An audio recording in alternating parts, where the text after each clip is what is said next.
आपको कि यूपी में शीतलहर जारी है। ऐसे में ठंड के कहर से जनजीवन प्रभावित है। कड़ाके की ठंड से अभी राहत के आसार नहीं है। मौसम विभाग ने घने कोहरे का अलर्ट जारी किया है। तापमान में गिरावट से और ठिठुरन बढ़ेगी। कोहरे की वजह से दिल्ली आने वाली कई ट्रेनें लेट हैं। तो बता दें कि शीतलहर लगातार जारी है। यूपी और दिल्ली एनसीआर के इलाके में कड़ाके की ठंड से अभी राहत के आसार फिलहाल नहीं है। ऐसे में अलर्ट जारी किया गया है। ठंड के कहर से जनजीवन पूरी तरह से प्रभावित है और मौसम विभाग ने घने कोहरे का अलर्ट जारी किया है। तापमान में गिरावट से ठिठुरन और भी ज्यादा बढ़ेगी। कोहरे की वजह से दिल्ली आने वाली कई ट्रेनें भी फिलहाल लेट ही हैं। तो इसका सीधा प्रभाव सड़क परिवहन, रेल यातायात और हवाई सेवा पर भी पड़ रहा है, क्योंकि कोहरे की वजह से विजिबिलिटी कम होती है। तो ऐसे में जो तमाम वाहन है उनकी रफ्तार धीमी हो जाती है। कई ट्रेनें लेट हैं। विमान सेवाएं जो हैं उनमें भी कई तरह की दिक्कतें सामने आ रही हैं। और वहीं बात की जाए सड़क परिवहन की, तो वो भी जो वाहन सड़कों पर चलते हैं कोहरे की वजह से रिंग रिंग कर चलते हुए दिखाई देते हैं। तो एक तरफ शीतलहर, दूसरी तरफ ये कोहरा, जिन्होंने जनजीवन को पूरी तरह से प्रभावित किया हुआ है। तो तापमान में गिरावट से और भी ज्यादा ठिठुरन अभी बढ़ेगी। कोहरे की वजह से दिल्ली आने जाने वाली जो ट्रेनें हैं वो भी लेट हैं। तो देवरिया से हमारे साथ में संवाददाता अजरेश जुड़े हुए हैं। मुरादाबाद से हमारे साथ संवाददाता इमरान, संभल से सत्यपाल, कन्नौज से हमारे साथ संवाददाता नीरज फिलहाल जुड़े हुए हैं। अजरेश, आपका रुख करूंगी सबसे पहले। देवरिया में फिलहाल कैसा मौसम देखने को मिल रहा है? दिल्ली एनसीआर की बात करें तो देखिए बारिश हुई, हालांकि जो ठंड है कहीं ना कहीं उसमें थोड़ी सी कमी देखी जा रही है। देवरिया में क्या हाल?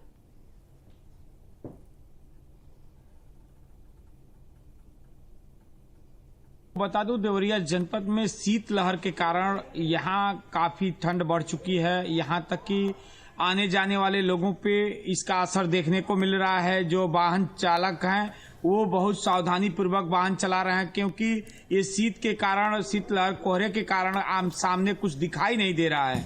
और यहां तक की बात कर दें तो नगर पालिका द्वारा अलाव की जगह जगह व्यवस्था की गई है, जिसको लेकर लोगों में इसका एक अलग दिख रहा है, क्योंकि ठंड इतनी ज्यादा है शीतलहर के कारण उन्हें आग का सहारा लेना पड़ रहा है। वहीं कई सारी ट्रेनें रद्द कर दी गई हैं जो लेट भी चल रही हैं, और स्कूल बंद कर दिया गया है। प्राइमरी स्कूल नर्सरी से लेकर और कक्षा 8 तक के स्कूलें बंद कर दिए गए हैं जिलाधिकारी के निर्देश पर। जी ठीक है। मुरादाबाद से इमरान भी जुड़े हुए हैं। इमरान, मुरादाबाद में किस तरह की सर्दी फिलहाल, तापमान कितना है और बारिश को लेकर क्या इस वक्त तस्वीर देखने को मिल रही है मुरादाबाद में?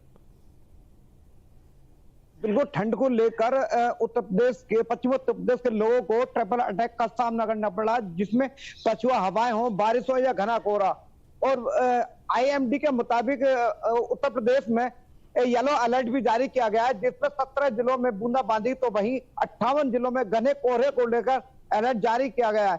सड़क से लेकर गांव तक आप देख सकते हैं कि लोग घने कोहरे के चलते फॉग लाइट जलाकर रेंगते हुए नजर आ रहे हैं। तो वहीं ठंड, इस कोहरे और हल्की बूंदाबांदी ने गलन इतनी पैदा कर दी है कि लोग घरों में रहने के लिए मजबूर हैं। जी बिल्कुल। संभल से सत्यपाल, संभल हालांकि पिछले कुछ दिनों से लगातार सुर्खियों में बना हुआ है। वजह उसकी भले ही सर्दियों से अलग हो, लेकिन अगर सर्दियों को देखें तो किस तरह की शीतलहर, क्योंकि लगातार कई इलाकों से इस तरह की खबरें हैं कि एक तो शीतलहर, दूसरा कोहरा, ये डबल अटैक लोगों के जीवन को कई तरह से परेशान कर रहा है। तो संभल में क्या हालात है? ऋतु में बता दो कि जो जनपद संभल है, यहाँ पर जो 2 दिन से कड़ाके की ठंड पड़ रही है, कोहरा भी देखने वाला, कई बार कोहरे की वजह से सड़क हादसे भी हुए हैं। और इसी को लेकर के संभल के बेसिक शिक्षा अधिकारी अलका शर्मा, उनके द्वारा 15 और 16 जनवरी तक स्कूल की छुट्टी कर दी, नर्सरी से लेकर 8 तक के लेकर के, जहाँ पर। और जो हाईवे की बात की जाए, जो हाईवे पर बाहर निकलना है वो अपने लाइटों का प्रयोग करके निकलना है, क्योंकि लगातार सड़क हादसे हो रहे हैं। इसको लेकर के संभल पुलिस की तरफ से, जो यातायात की पुलिस की तरफ से, जो तमाम इस तरीका से उन्हें जागरूक भी किया जा रहा है कि इस तरीका से कोहरे में कम स्पीड पर चलाएं। तो कहीं ना कहीं देखा जाए संभल में लगातार सड़क हादसे हो रहे हैं कोहरे की वजह से। और जो संभल के जिलाधिकारी की बात की जाए तो रेन बसेरे की, और जो अलाव जला की, उसमें जनपद में करीब जो नगर पालिका बहजी पड़ती है उसमें 96 जगह अलाव जलाने के आदेश दिए थे। तो कहीं ना कहीं जो डीएम और एसपी ने यहाँ पर जो रेन बसेरे का निरीक्षण किया, उस समय भी सख्त तरीका से निर्देश दिए थे जो नगर पालिका के लिए, कि जहां पर जो रेन बसेरे में जो व्यक्ति रह रहे हैं उन्हें किसी तरीका से कोई परेशानी ना हो सके, अलाव जला दिया जाए, उनके लकड़ी की व्यवस्था की जाए, कंबल की व्यवस्था की जाए। तो कहीं ना कहीं देखा जाए संभल प्रशासन कड़ाके की ठंड को लेकर लगातार इस तरीका से देखने को मिला। अगर कल की बात की जाए तो कल जो अलाव जलाकर एक किसान अपनी ठंड से बचने का प्रयास कर रहा था, उसकी अलाव की चपेट में आने के उसकी मौत भी हुई। तो कहीं ना कहीं देखा जाए संभल में जो इतनी कड़ाके की ठंड पड़ रही है, तो उसको लेकर देखा जाए संभल प्रशासन एक तरीका से अलर्ट नजर आ रहा है। और संभल प्रशासन जो संभल के डीएम राजेंद्र पैंसिया वो लगातार रैन बसेरा की बात की जाए, चौराहे की बात की जाए, नगर पालिका की बात की जाए, लगातार वो निरीक्षण कर रहे हैं और आदेश दे रहे हैं कि ठंड से बचने को लेकर के जो किसी की ठंड से मौत ना हो जाए, इसको लेकर तमाम तहसील में भी उन लोगों ने जो संभल के डीएम उन्होंने अधिकारियों के साथ बैठक की है। तो कहीं ना कहीं देखा जाए ठंड से बचने को लेकर लगातार संभल डीएम अधिकारियों को निर्देश कर रहे हैं, बैठक कर रहे हैं। तो इसको लेकर जो घना कोहरा है जो संभल में 2 दिन से लगातार शीतलहर की चल रही है और 2 दिन से बूंदाबांद भी संभल में देखने को मिल रही है। जी बिल्कुल नीरज, कन्नौज में कितनी ठंड है अभी? क्योंकि फिलहाल जिस तरह से सर्दी बार बार आ रही है और बारिश होती है, शीतलहर देखा जाता है बार बार बढ़ जाती है, तो एक बात तो साफ समझ में आती है कि जो ठंड है अभी फिलहाल इससे राहत लोगों को नहीं मिलने वाली है। कन्नौज में कैसा मौसम है नीरज? कन्नौज की अगर करें तो कन्नौज में कड़ाके की सर्दी पड़ रही है, कपाती सर्दी जो है यहाँ पर नजर आ रही है। क्योंकि कोहरा तो आज नहीं दिखाई पड़ रहा है, हालांकि अभी कोहरा यहाँ पर बराबर दिखाई पड़ रहा था, लेकिन आज मौसम साफ है, कोहरा नहीं दिखाई पड़ रहा है और बादल भी साफ है, बारिश का भी कोई यहाँ पर आसार नहीं है। लेकिन एक कपाती सर्दी जिसे कह रहे हैं, गलन वाली सर्दी, तो यहाँ पर बहुत तेजी से है। जहाँ हम इस समय खड़े हैं तो वहां पर इस बार जो है कपकपी छूट गई है हमारे अंदर की। तो इस प्रकार की मतलब जो है देखा जाए तो गलन वाली सर्दी है जो बहुत लोगों को परेशान कर रही है। हालांकि जो है अधिकारियों की तरफ से जो है रैन बसेरे से लेकर के और बाकी जो अलाव वगैरह वो सब व्यवस्था की गई है, लेकिन उसके बावजूद भी जनमानस जो है वो कहीं ना कहीं सर्दी से त्राही कर रहा है। ठीक, आजरेश, देवरिया में कोहरे को लेकर क्या स्थिति है? क्योंकि अक्सर कोहरे की वजह से कई तरह की जो घटनाएं होती हैं उनमें इजाफा हो जाता है। ऐसे में प्रशासन की तरफ से क्या इंतजाम किए जा रहे हैं जागरूकता को लेकर?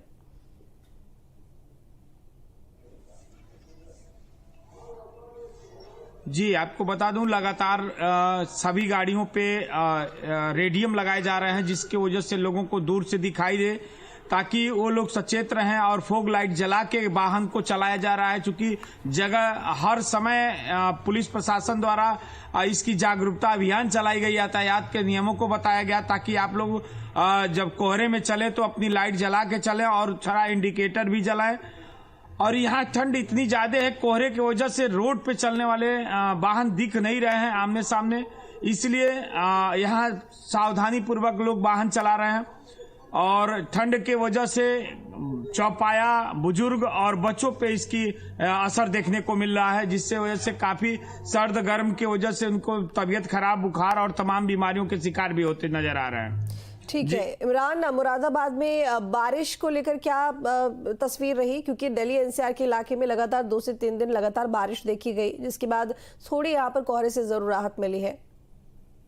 देखिए बिल्कुल बता दूं कि बुधवार की रात हल्की बूंदाबांदी हुई थी, जिससे गलन पैदा हुई।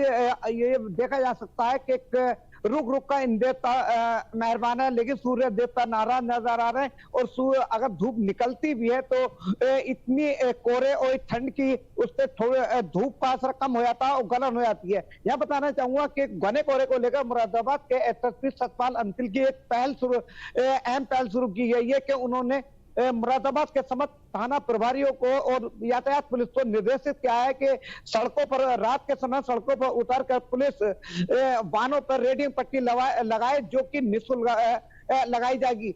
लेकिन मुरादाबाद की अगर ठंड की बात की जाए तो पिछले कुछ दिनों से ठंड का असर बढ़ा है और तापमान में 2 से 3 डिग्री की गिरावट आई है। लेकिन मौसम विभाग का अनुमान है कि आने वाले समय में पश्चिमी विक्षोभ की सक्रियता के चलते तापमान में थोड़ी बढ़ोतरी होती नजर आएगी। चलिए ठीक है, बहुत शुक्रिया आपका तमाम जानकारी।